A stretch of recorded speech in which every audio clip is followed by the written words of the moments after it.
अगर दूसरे राज्यों से तुलना करें तो पश्चिम बंगाल में ऊंची जातियों के मुख्यमंत्री बनने का प्रतिशत लगभग 100% है।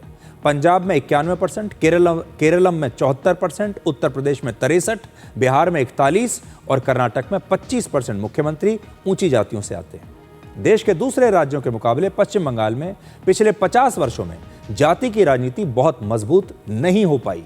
बाकी हर जगह मजबूत है, लेकिन यहां नहीं हो पाई। इसकी सबसे बड़ी वजह यह है कि कम्युनिस्ट पार्टी के शासन के दौरान जाति के बजाय वर्ग यानी अमीर और गरीब की राजनीति चलती थी। इसीलिए अलग अलग जातियां बहुत ज्यादा संगठित नहीं हो पाई पश्चिम बंगाल में। अब बड़ा सवाल यह है कि इस राज्य की राजनीति में ऐसा क्या खास है कि वहां ज्यादातर ब्राह्मण या ऊंची जाति के नेता ही मुख्यमंत्री बनते हैं। इसे समझने के लिए आपको सबसे पहले एक शब्द समझना होगा और यह है भद्रलोक। पश्चिम बंगाल की राजनीति में इस शब्द का काफी ज्यादा इस्तेमाल होता है। भद्रलोक वहां का एक सामाजिक शब्द है। इसका मतलब होता है पढ़ा लिखा, सामाजिक रूप से प्रभावशाली, मध्यम वर्गीय और ऊंची जाति से आने वाला बंगाली वर्ग। ये वर्ग मुख्य रूप से ब्राह्मण जैसी ऊंची जातियों से आता है। इस शब्द का इस्तेमाल ब्रिटिश काल में शुरू हुआ था।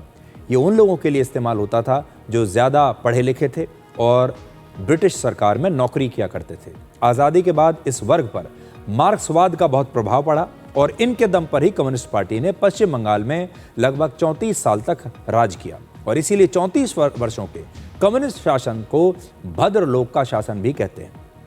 लेकिन जब ममता बनर्जी सत्ता में आई तो उन्होंने नई रणनीति पर काम किया और मुस्लिम और दलित जैसे नई समीकरण उन्होंने तैयार किए। लेकिन बीजेपी के आने से पिछले 50 वर्षों का राजनीतिक समीकरण अब बदलने लगा है।